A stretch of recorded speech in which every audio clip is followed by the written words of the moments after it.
ภูเขาหินแท่งทึบไม่สั่นสะเทือนด้วยแรงลมฉันใด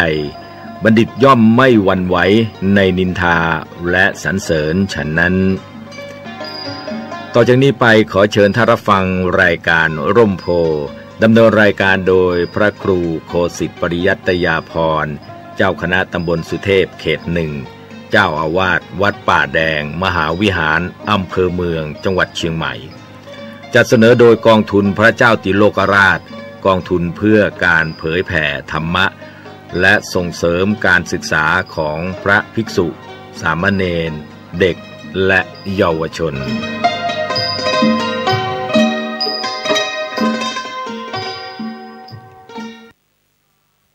สว่างนอกด้วยแสงไฟสว่างในด้วยแสงธรรมจะเรียนทุกท่านผู้ฟังรายการร่มโพทุกท่านวันนี้ขอปะกาธรรมาภาพพระครูโคสิทธิปริยัตยาภรณ์ทางสถานีวิทยุ FM 104.50 เมกะเฮิรตซ์หรือว่าสถานีของวัดป่าหินรายการนี้จะมาปะกาธรรมาฟังหลังรายการเดินลาดประเทศไทยก็มีทุกวันที่จะมาอู้จากันก็คือวันเสาร์และวันอาทิตย์สัปดาห์หนึ่งก็ปะกัน2 วันรายการนี้นำเสนอโดยกองทุนพระเจ้าติโลกราชกองทุนเพื่อการเผยแผ่ธรรมและส่งเสริมการศึกษานำเสนอรายการธรรมะที่ว่ารายการร่มโพคือท่านผู้ฟังได้รับฟังกันดังที่ธรรมาภาพได้เจริญพรคือทุกท่านนะครับทราบว่าเมื่อก่อนเราออกอากาศทางสถานีวิทยุทอ0FM 102แต่ตอนนี้กำลังก็เอาก็มาออกที่สถานีวิทยุ 92.25 เมกะเฮิรตซ์สถานีวิทยุสาธารณะของวัดป่าแดงมหาวิหารตอนนี้ก็อยู่ในช่วงของดำเนินงานด้านการเทคนิคบางประการก็สามารถที่จะออกอากาศก็มาเพิ่งใบบุญของสถานีวิทยุ 104.50 โดยความเมตตาของหลวงพ่อพระครูปริยัตยานุศาสตร์ท่านเจ้าวาดท่านรองเจ้าคณะอำเภอเมืองเชียงใหม่ปฏิบัติหน้าที่เจ้าคณะอำเภอเชียงใหม่แล้วก็ท่านผู้บริหารสถานีคือท่านพระครูสมุวิศวัตรวรกิจโจก็อู้กันง่ายๆว่าวัดป่าหินวัดป่าแดงนี่เป็นวัดใต้วัดเหนือกันแต่การทำงานเพื่อพระพุทธศาสนาโดยเฉพาะในงานเผยแผ่นั้นก็ต้องชื่นชมและอนุโมทนาในการทำงานโดยเฉพาะสถานีวิทยุ FM 104.50 นี้ได้ทำงานอยู่เบื้องหลังความสำเร็จในหลายเรื่องด้วยความเสียสละของท่านผู้บริหารด้วยความเสียสละของคณะทำงานก็เกิดประโยชน์ในส่วนของพระศาสนามากมาย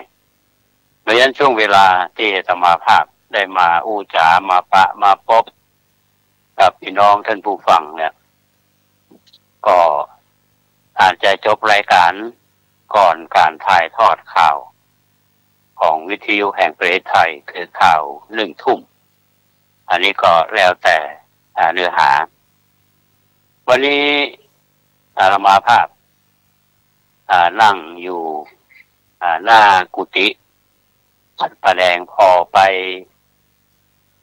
ตั้งต้นไมสลีหรือต้นโพลังกาจะหันด้านหลังของพระพุทธรูปพระพุทธสิริชัยสิริมงคลชัยพอทะลุไปแถมหน่อยจะหันดอยแล้วก็ฟ้าใสท่ามกลางเสียงของเครื่องบินกำลังบินผ่านฟ้าทางที่ตะวันออกตอนแรงแมลงวันนี้เป็นฟ้าที่แปลกจาก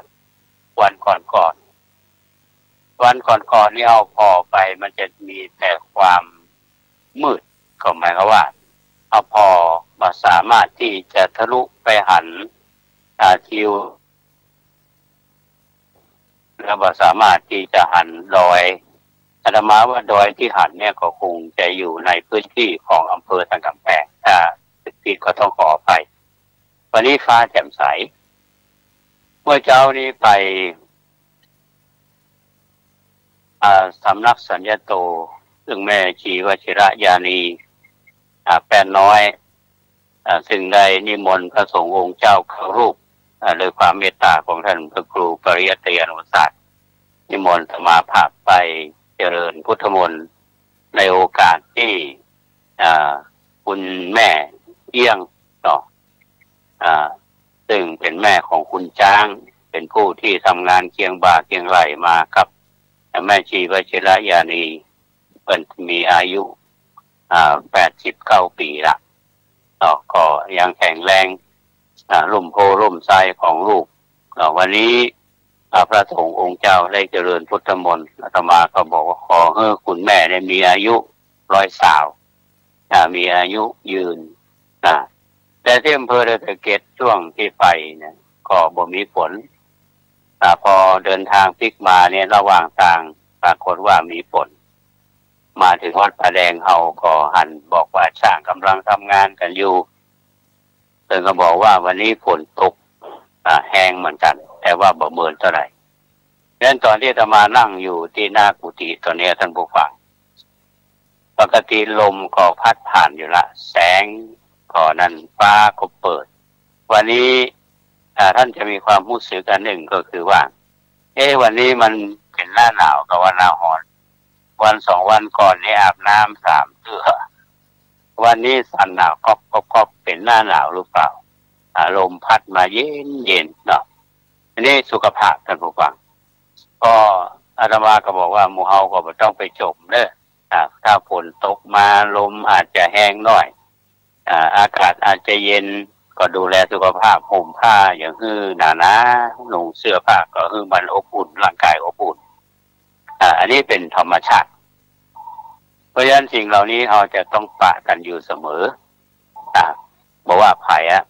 ถ้าคนเฒ่าเฮาก็บ่ดูแลสุขภาพก็บ่สบายเราอ่อนถ้าบ่ดูแลดีเราอ่อนก็บ่สบายอันนี้เป็นเรื่องของธรรมชาติที่มันสร้างกู้มาคือคนเฮาได้อยู่กู้อาตมาบอกว่าเป็นกู้บารมีเรื่องของธรรมชาติเนี่ยเราต้องอยู่ใกล้ชิดกับธรรมชาติและเฮาก็ต้องรู้ธรรมชาติมันเป็นจะใดเพราะฉะนั้น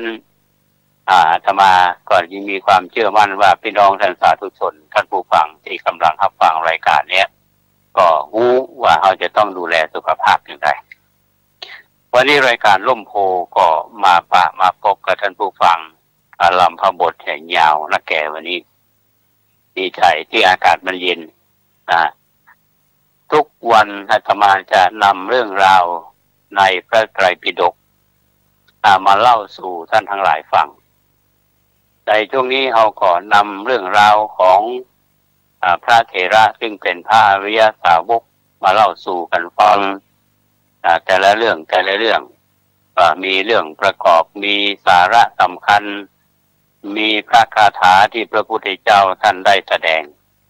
และท่านพระคาถาจารย์ท่านก็นำมาอธิบายจะเรียกว่าอรรถกถาจารย์เราไปอ่านเรื่องอรรถกถาอาตมามีความรู้สึกว่าเขาเรียนพระไตรปิฎกเนี่ยเรียนพระบาลีนี่ก็คือเป็นพระคาถาที่พระพุทธเจ้าท่านได้ตรัสกับไผคนใดคนหนึ่งและเมื่อทำสังคีติการประชุมสังคายนาเนี่ยเพื่อนก็วิสัชนากันลงในพระไตรปิฎกก็อาจจะเป็นคำย่อๆทีนี้ท่านอรรถกถาจารย์เนี่ยท่านก็มาอธิบายเรื่องราวที่เราศึกษากันโดยเฉพาะเรื่องพระสูตรหลายท่านอาจจะบอกว่าตุลุงวัดประแดงจะอู้เรื่องยังบัดนี้เนาะ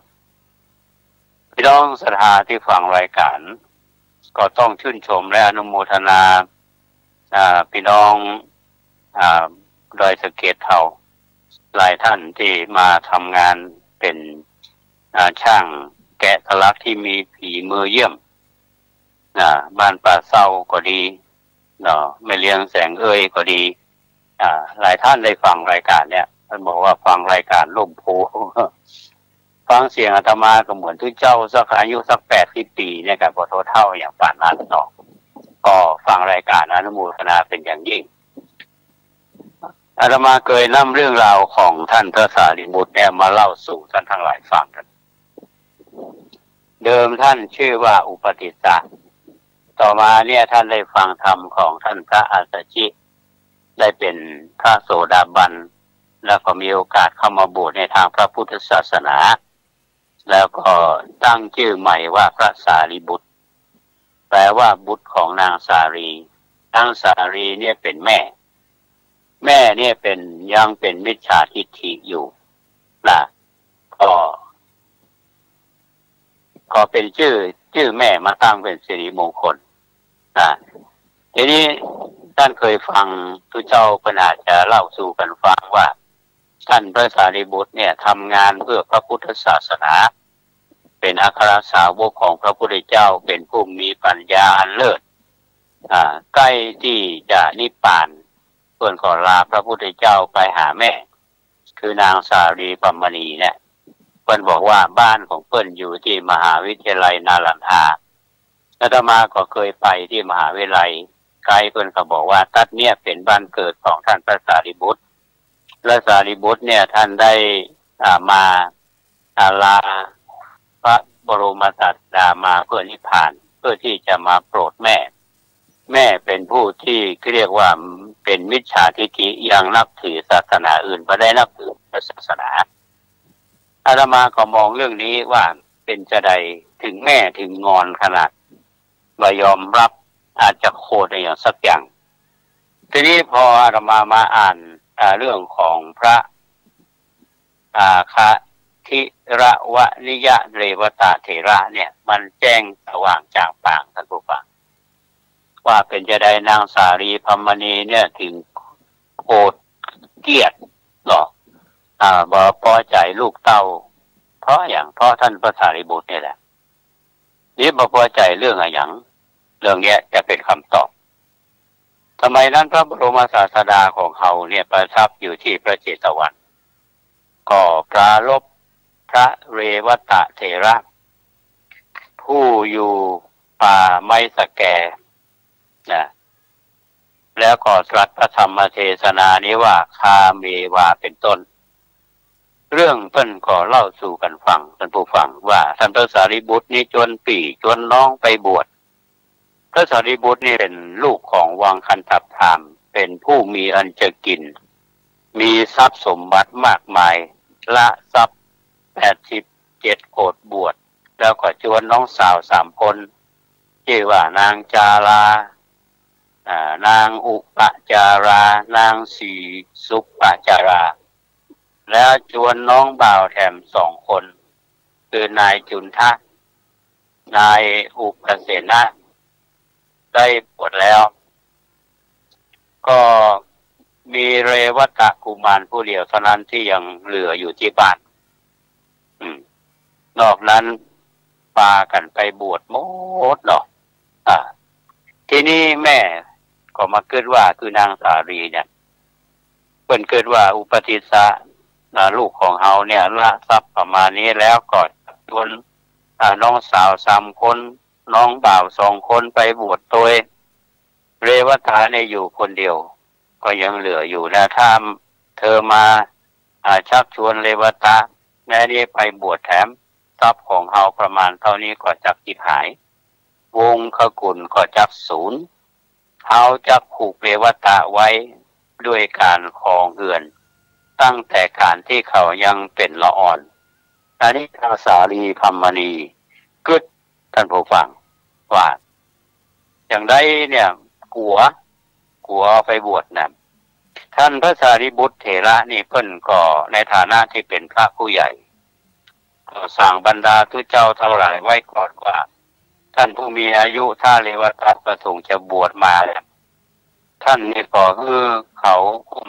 มาถึงแล้วท่านบวชมารดาบิดาของผมเป็นมิจฉาทิฏฐิประโยชน์อย่างด้วยกันท่านจะบอกลาเล่าผมเองเป็นมารดาบิดาของเรวตะ อันนี้เป็นคำคืดของท่านพระสารีบุตรท่านพบเพ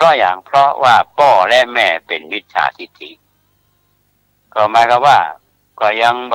ลิงน้อมมาสู่พระพุทธศาสนาแต่ด้วยความสามารถและการมองผ่านการไกลของพระสารีบุตรเนี่ยปาน้องสาว3 คนมาบวชปาน้องเหล่า2 คนมาบวชเหลือคนเดียวบรรนายเลวตะกุมารก็เห็นว่าพ่อแม่เนี่ยเป็นมิจฉาทิฏฐิแน่นอนเลวตะเนี่ยพ่อแม่ถึงบวชแน่นอนเพราะฉะนั้นท่านก็เหมือนกับว่าเป็นพ่อเป็นแม่อันนี้เป็นคำคืดของท่านพระสารีบุตรทีนี้ในส่วนพ่อแม่ของนางท่านพระสารีบุตรนั่นเนี่ยยังไงก็มีประสงค์ว่าจะผูกเรวตากุมารที่มีอายุ7 ขวบเนี่ยคือครองเรือนเปิ่นก็ไปมั่นเอาละอ่อนไม่ยิงในขขุนที่มีชาติเสมอกันแล้วก็มากำหนดวันพากันประดับตกแต่งกุมารแล้วก็พาไปสู่บ้านของญาติละอ่อนไม่ยิงเนี่ยนะพร้อมด้วยบริวารเป็นอันมากลำดับนั้นพวกญาติทั้ง2 ฝ่ายเนี่ยก็มีการ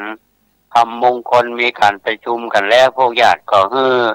ทั้ง2 คนเนี่ยเอามือจมลงในถาดน้ำแล้วกล่าวมงคลหวังความเจริญตั้งแก่ละอ่อนไม่ยิงแล้วก็กล่าวว่าขอเจ้าจงหั่นทำอันยายของเจ้าหั่นแล้วเจ้าจงอยู่สิ้นกาลนานเหมือนยายอันนี้คนอวยพรท่านผู้ฟังก็ขออยู่หั่นทำเหมือนเจ้าเป็นหั่นยายเลวตากุมารก็มาเกิดว่าอย่างน้อที่ขึ้นชื่อว่าทำที่ยายได้หั่นแล้วก็ถามคนไหนเป็นยายของอีน้องคนนี้ถ้าจะว่าไปลำดับนั้นพวกญาติทั้งหลายก็บอกว่านี่นะคนเนี้ยคนนี้มีอายุ120 ปีมีฟันรุดผมงอกหนังหดเกี่ยวตัวตกกระหลังกงดุดก่อนเฮือนเจ้าบาหารกานั่นแหละมันเป็นยายของแฟนเจ้าลักษณะนั้นคืออีน้องตัวน้อยๆเนี่ยนะเกี่ยวกับแฟนก็ยังเป็นสาวเตือกเป็นละอ่อนอยู่เลวตาก็บอกว่าแล้วอีน้องไม่ยิงคนนี้ที่มันจะมาแต่งงานกันเนี่ยที่จะเป็นญาติก็บอกว่ามันก็เป็นญาตินะกันเหมือนกันนะทีนี้เลวตาก็มาเกิดแต่ท่านผู้ฟังละอ่อนอายุ7 ขวบยับแต่งงานเลวตาก็มาเกิดว่าสรีระร่างกายขนาดนี้เนี่ยต่อไปมันก็เป็นไปเพราะชราจะต้องแก่อุปริสะที่เฮาเนี่ยก็จะเห็นด้วยเหตุเนี้ยควรที่จะหนีไปบวชเนี่ยวันนี้แหละอายุ7 ขวบเนี่ยกำลังจะแต่งงานกันจะทำพิธีกันกึศจะไปบวชเพราะพี่ก็คงจะหันเหตุผลอันนี้แหละก็พาไปบวชเอาไปบวชวันนี้ดีกว่าลักษณะนั้นหนีไปบวชดีกว่าพวกญาติเนี่ยก็เขาขึ้นไปสู่ยานอันเดียวกันนะครับละอ่อนไม่ยิงเนาะก็หลีกไปก็ไปน้อยหนึ่งท่านผู้ฟังเขาบอกว่าโอ้เจ็บท้องไข้ถ่ายหยุดกำเตอะเนาะพูดง่ายหยุดก็ลงไปแล้วก็ขึ้นมาแหมหน่อยก็บอกว่าโอ้จอดไปเรื่อยๆก็หาเรื่องหาจังหวะพอไปน้อยหนึ่งก็อ้างบอกว่าโอ้เจ็บท้องละนะผู้ญาติที่ดูแลอยู่ก็มาบอกว่าอู้มาได้เนี่ยอย่างมามันแท้เนี่ยก็เดี๋ยวก็ลงเดี๋ยวก็ไปทีนี้ก็ลาสามันเอาว่าก็ไม่ได้คุมรักษาอย่างเข้มแข็งไปน้อยหนึ่งเพิ่นก็บอกว่าอันให้เขาเนี่ยไปครับไปทางหน้าเตอะแล้วผมจะโตยไปทีหลังถ้าเป็นภาษาบ้านเฮาแล้วก็ไปไหนก็ปาลบเข้าไปทางสุมทุมปุ่มไม้ญาติก็ไปก่อนเนาะโอ้มันโตยมาทีหลังมัน จะโตยมาเราจะได้ก่อแห้วสัมปุฟังวันนี้แถบเรวัตะเนี่ยไปสำนักของทุเจ้าที่อยู่ที่หันประมาณอยู่30 รูปอยู่ในประเทศเนี่ยไว้แล้วก็เรียนท่านเหล่านั้นว่าท่านขอรับขอท่านเลยให้ผมได้บวชพระเจ้านั้นก็บอกว่าผู้มีอายุเธอประดับด้วยเครื่องอลังการพร้อมด้วยพวกข้าอาตมาเนี่ยบาทราบว่าเธอเนี่ยเป็นราชรถหรือว่าเป็นลูกของอามาตย์จะคือบวชได้จะใดเรวัตะก็บอกว่าพระคุณเจ้าก็คงบ่รู้จักผมเนาะเป็นเชิงลักษณะคำถามทุเจ้าก็บอกว่าอาตมาบ่ฮู้เนาะบ่ฮู้จักเพิ่นก็บอกว่าผมเนี่ยเป็นน้องชายเป็นน้องชายของอุปติสสะทุเจ้าก็มาถามว่าอุปติสสะไผบ่ฮู้จักอุปติสสะเรวตะก็บอกว่าท่านผู้เจริญผมเนี่ยฮ้องพี่ชายหรือไอ้บ่าวเนี่ยว่าที่ท่านฮ้องว่าสารีบุตรนั่นแหละเพราะฉะนั้นในส่วนของผมนี่ก็ฮ้องที่ชื่อบ้านเนี่ยเป็นอุปติสสะท่านผู้เจริญภาษาตัวเจ้าก็ฮู้บอกว่าเธอเป็นน้องของท่านพระสารีบุตรกะเรวตะก็ได้เรียนบอกว่าใจแล้วครับตัวเจ้าเหล่านั้นก็บอกว่าถ้าอย่าอันมาเตอะท่านพระสารีบุตรก็อนุญาตคือแล้วเหมือนกันแล้วก็พาเครื่องอาภรณ์ออกแล้วก็วางไว้ที่ก็เอาไปบวชแล้วก็ส่งข่าวให้กับพระเถระคือท่านพระสารีบุตรพระสารีบุตรได้ฟังข่าวแล้วก็กราบทูลแด่พระผู้มีพระภาคเจ้าว่าพระเจ้าข้าภิกษุทั้งหลายเนี่ยส่งข่าวมาว่าได้ยินว่าพวกภิกษุที่อยู่ป่าเนี่ยคือเรวัตะบวชข้าพระองค์จะไปเยี่ยมเธอแล้วก็จะปิกมาท่านพระสารีบุตรได้ไปกราบทูลพระบรมศาสดาขออนุญาตไปเยี่ยมน้องพระศาสดาเนี่ยมาทรงยอมอื้อไผ่ท่านผู้ฟังแล้วก็มีพระดำรัสว่าสารีบุตรจงยับยั้งอยู่ก่อนโดยขานล่วงไปสัก2-3 วันพระเถระขอทูลลาพระศาสดาแถมพระศาสดาก็บ่ทรงยอมอื้อไผ่ด้วยพระดำรัสว่าสารีบุตรเธอจงยับยั้งอยู่ก่อนแม้เฮาก็จักไปประโยคกันสุดท้ายมีความหมายลึกซึ้งนะท่านผู้ฟังถ้าตั้งคำถามประเด็นตรงนี้ว่าเป็นจะใดพระพุทธเจ้าสิ่งบ่อนุญาตคือท่านพระสารีบุตรไปรออยู่2-3 วันบอกว่ารอจะฟังไปเตื้อแล้วพระองค์ก็จะไปตุยนะถ้าแปลเป็นภาษาบ้านเฮาส่วนสามเณรขออภัยทุกฝั่งส่วนสามเณรเรวตะเนี่ยก็มาคิดว่าถ้าเราจักอยู่ในที่นี้เนี่ยพวกญาติก็จักคือคนมาตัวหาคือไปเมืองบ้านแล้วก็เฮียนกรรมฐานนะจนถึงพระอรหันต์ในสำนักของพระภิกษุสงฆ์ที่เป็นปากกันนะแล้วก็ถือเอาบาตรจีวรแล้วก็เสด็จต่อไปจาริกไปถึงป่าไม้ตะแกในที่ประมาณ30 โยชน์ในระหว่าง3 เดือนภายในพรรษานั้นบรรลุพระอรหันต์พร้อมด้วยปฏิสัมภิทาทั้งหลายท่านผู้ฟังละอ่อนอายุ7 ขวบได้เพียรกรรมฐานและได้เป็นพระอรหันต์ภายใน3 เดือนพอ3 เดือนหลังมาเนี่ยท่านพระสารีบุตรก็ได้จำพรรษาเนาะ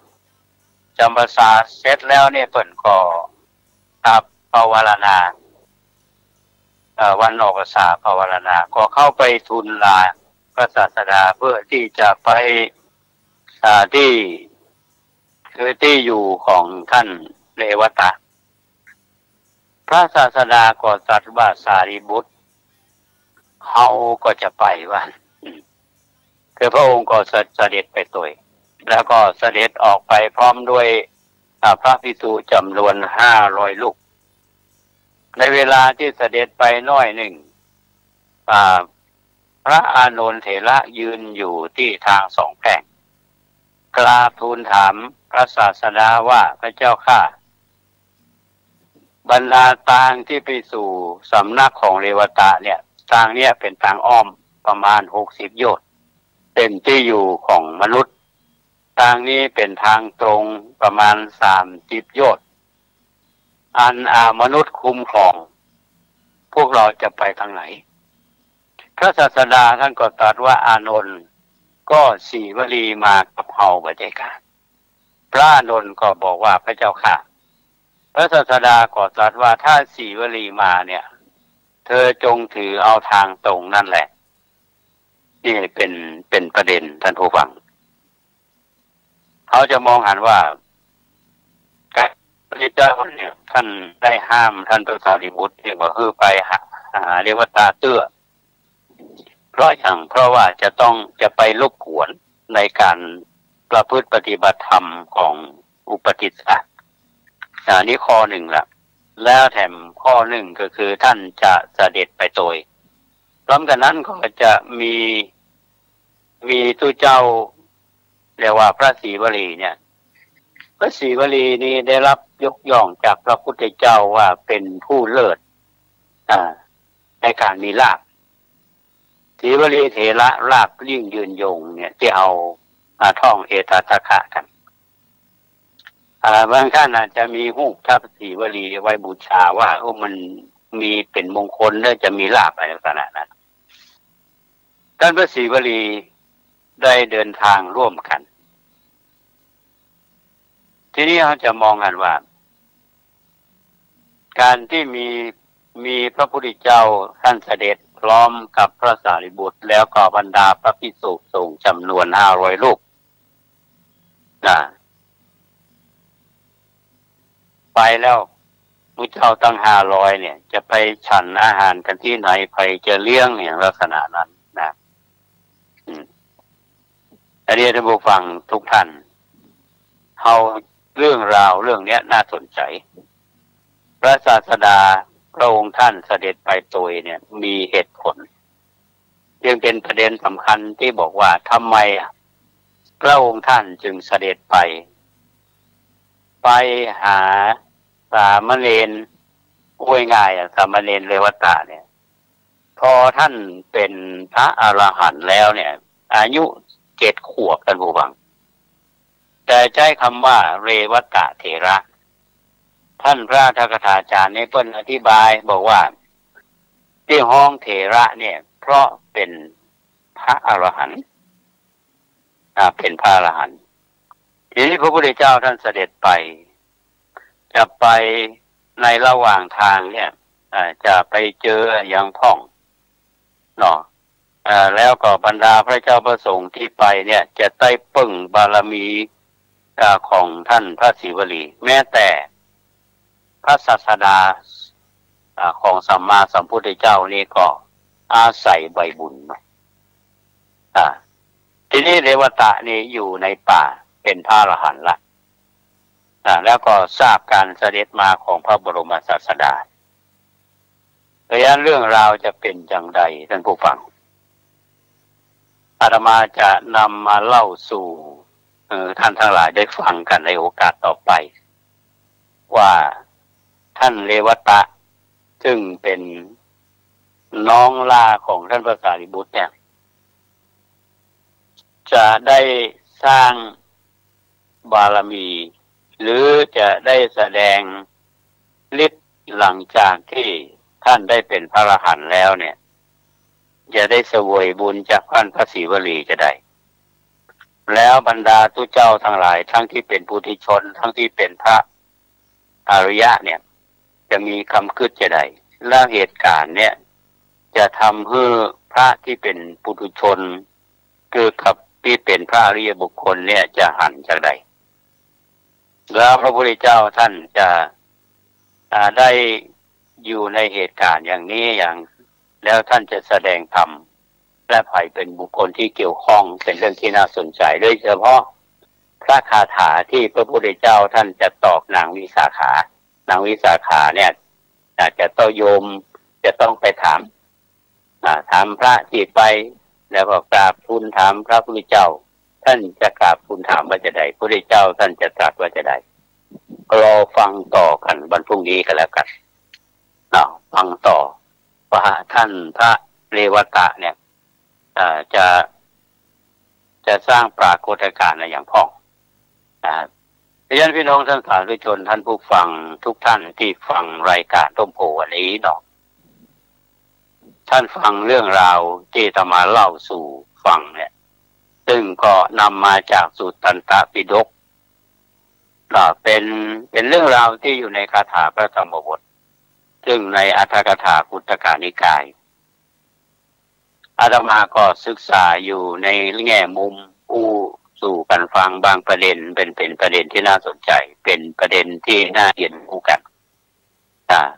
ก็ถ้าเป็นเรื่องที่ดีขอฝากท่านผู้ฟังฟังแล้วรู้สึกจะได้พ่องเนาะมีความคิดความเห็นจะได้ฟังแล้วหรือว่าโทรศัพท์มาแจ้งผลการรับฟังก็ได้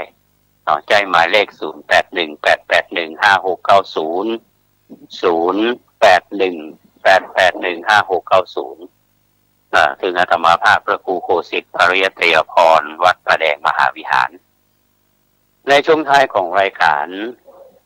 ขอเป็นเวลาที่จะเอื้อนเชิญชวนข่าวสารของทางคณะสงฆ์โดยเฉพาะเรื่องราวที่ได้อู้จากันมาในส่วนของปีใหม่เมืองพระเดชพระคุณพระเทพปริยัติเจ้าคณะจังหวัดเชียงใหม่ท่านได้นำเสนอรายงานของสภาวัฒนธรรมจังหวัดเชียงใหม่ซึ่งมีโหราจารย์มีนักปราชญ์เพิ่นก็มีความเห็นหลวงพ่อท่านแจ้งไปที่วัดการประชุมที่วัดพระธาตุสีจอมทองว่าขอให้อนุวัตตามนี้ก็คือวันที่14เมษายน2561นี้เป็นวันสงกรานต์หรือวันสังขารหลอกวันที่15เมษายนเป็นวันเนาหรือวันเน่าเป็นวันขนทรายเข้าวัดแล้วก็วันที่16เป็นวันพยาวันหรือวันประเถลิงศกวันนั้นเจ้าเขาก็จะทำบุญตักบาตรฟังเทศน์ดำหัวเจ้าอาวาสดำหัวครูบาอาจารย์ดำหัวผู้เฒ่าผู้แก่แต่วันที่17ก็วันปากปีเนาะบางวัดก็อาจจะมีศึกชะตาพ่องสาเหตุที่ปฏิบัติกันมาอันนี้ก็เป็นเรื่องที่เราได้ปฏิบัติกันซึ่งหลายท่านก็ปฏิบัติแบบเก่าก็มีแบบใหม่ก็ดีในความเห็นของอาตมาเนี่ยมองตรงเนี้ยว่าเราอย่าไปสร้างความขัดแย้งกันในเรื่องนี้พระพุทธเจ้าท่านได้ตรัสบอกว่าเลิกดีก็คือว่าเลิกงามยามดีเนี่ยมีควรขอเอาดีการขายวาจาใจก็เป็นสิ่งที่ดีเป็นว่าจะบอกว่าเป็นเรื่องของสมมุติถ้าเอาทำวันนั้นให้ดีมันก็เป็นมงคลเพราะฉะนั้นก็เชื่อว่าสิ่งเหล่านี้จะทำท่านทั้งหลายเนี่ยได้มีความเข้าใจในหลักธรรมทางพระพุทธศาสนาพระพุทธเจ้าท่านบอกว่าดวงดาวจะทำอะไรได้เป็นว่าอย่างนั้นเพราะฉะนั้นเราก็ทำดีทุกวันทำดีตรงไหนก็ดีตรงนั้นทำเวลาไหนมันก็ดีเวลานั้นคิดดีพูดดีทำดีนี่คือสิ่งที่พระพุทธเจ้าท่านตรัสเอาไว้วันเดือนปีใหม่แล้วทางวัดวาอารามต่างๆท่านก็เปิดโอกาสให้ญาติโยมท่านสาธุชนได้ทำบุญสุนทานกันตามปกติที่ห้อยโบราณเอาในส่วนของคณะสงฆ์จังหวัดเชียงใหม่วันที่20เมษายนเนี่ยก็จะมีการนำหัวคณะสงฆ์จังหวัดเชียงใหม่มีมติมาหลายปีละที่วัดประสิงห์พระเถระผู้ใหญ่ทั่วจังหวัด ก็จะมาสะเก้าดำหัวสุมาคารวะมีการประชุมกันที่วัดประสิงห์นี้ก็เจริญพรให้ท่านทั้งหลายได้รับทราบกันในส่วนของสภาวัฒนธรรมเทศบาลตำบลสุเทพซึ่งอาตมาก็เป็นกรรมการอยู่ทางเทศบาลเพิ่นก็นัดประชุมเรื่องจัดกิจกรรมวันปีใหม่เมืองเนี่ยอาจจะมีเรื่องรำหัวอย่างขึ้นมาเรื่องกิจกรรมอื่นๆในวันที่9เมษายน 2561ในเวลาบ่าย2 ครึ่งที่เทศบาลตำบลสุเทพนี่เป็นเรื่องที่เกี่ยวกับปีใหม่เมืองเนาะแล้วก็น่าชื่นชมทางเทศบาลเพิ่นก็รณรงค์เพื่อแต่งตัวพื้นเมืองแม่ยิงก็แต่งตัวชุดพื้นเมืองทุกวันศุกร์ก็อย่างน่าชื่นชมและอนุโมทนาเป็นอย่างยิ่งในส่วนของวัดประแดงมหาวิหารในช่วงนี้ท่านผู้ฟังก็กำลังทำงานในโครงการปรับภูมิทัศน์อย่างวันนี้ธรรมาภาพก็ช่างทำทางเท้าเดินเชื่อมจากถนนที่เราได้เคยทำผ่านหน้ากุฏิแล้วเชื่อมกับกุฏิ600 ปีพระเจ้าติโลกราชก็จะมีอำนวยความสะดวกคือญาติโยมได้เดินสบายเนาะเป็นทางเท้าแล้วเราสามารถที่จะใช้รถเข็นเนี่ยง่ายสะดวกสบายบางท่านอาจจะเดินแบบสะดวกก็สามารถใช้รถเข็นได้เช่นเดียวกันอันนี้ก็เป็นเรื่องที่การพัฒนาในส่วนอื่นๆเนี่ยท่านผู้ฟังการทำคอนกรีตพิมพ์ลายเนี่ยก็ทำเกือบจะเสร็จละหน้าองค์พระเริ่มงามละมีกำแพงรอบเจดีย์มีกำแพงหน้าศาลาพระเจ้าตามฝั่งแกนวิหารเขาก็มีการบูรณะเจ้าฟ้า5 ตัวก็มีเจ้าภาพอยู่ห้องละท่านใดจะเป็นเจ้าภาพขอเชิญติดต่อเทศบาลภาพเนาะเอาบุญด้วยกันแล้วก็มีท่านหลายท่านเป็นเจ้าภาพใบละกาหรือป้านลมเนาะป้านลมนี่มีอยู่20 ตัวท่านผู้ฟัง20 ตัวละ 20,000เนาะก็มีผู้แจ้งความจำนงมาพ่องละก็ยังขาดยังเจ็บนักอยู่เนาะท่านใดที่จะเอาบุญด้วยกันคือ20,000เนี่ยเป็นค่ามือค่าส่วนค่าไม้นี่เอาไม่ได้คิดเลยเนาะก็ถ้าท่านใดได้มีโอกาสได้สร้างตรงนี้ก็ถือว่าใบละกาเนี่ยเป็นไม้สักทองจะอยู่แถม100 ปีมาท่านผู้ฟังท่านใดที่จะร่วมบุญกันจะนักจะน้อยก็ตามกำลังศรัทธาหรือจะเป็นเจ้าภาพก็อนุโมทนาเป็นอย่างยิ่งก็โทรศัพท์มหาธรรมาภาพได้ที่0818815690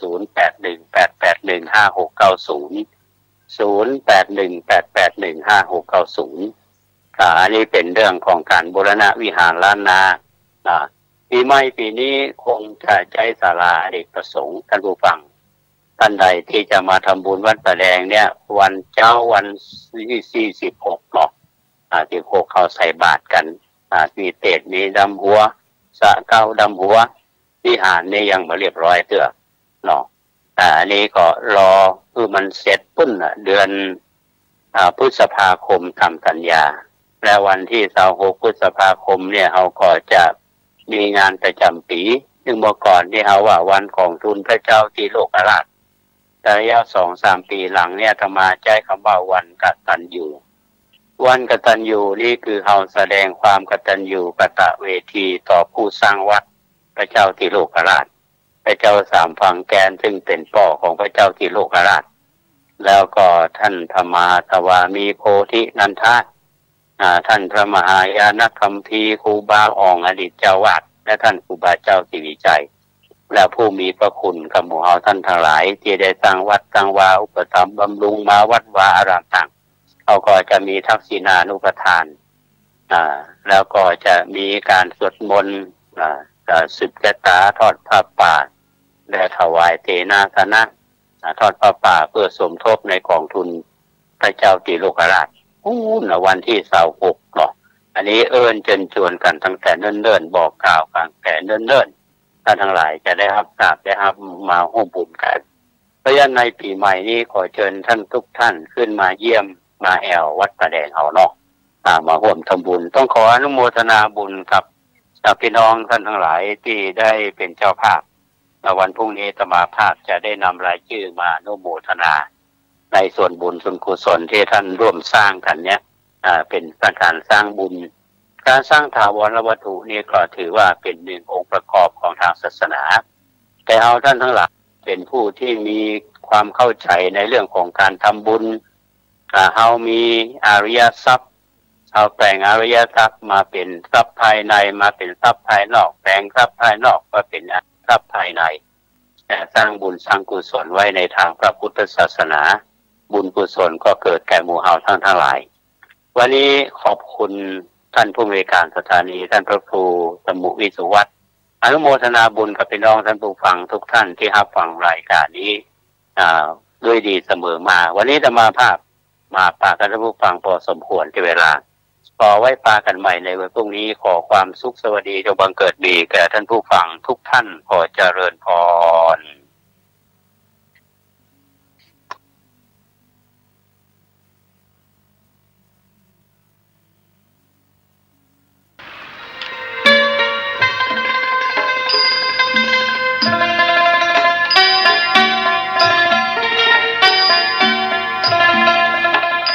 ที่ท่านได้รับฟังจบลงไปแล้วนั้นเป็นรายการร่มโพบรรยายโดยพระครูโคสิทธิ์ปริยัตยาภรณ์เจ้าคณะตำบลสุเทพเขตหนึ่งเจ้าอาวาสวัดป่าแดงมหาวิหารอำเภอเมืองจังหวัดเชียงใหม่ท่านจะติดตามรับฟังรายการนี้ได้เป็นประจำในเวลานี้ขอเชิญชวนผู้มีจิตศรัทธาร่วมกองทุนพระเจ้าติโลกราชโดยติดต่อได้ที่วัดป่าแดงมหาวิหารโทรศัพท์053-328-370หรือ0818815690การส่งเสริมการศึกษาเหมือนติดอาวุธทางปัญญาให้กับเด็กและเยาวชน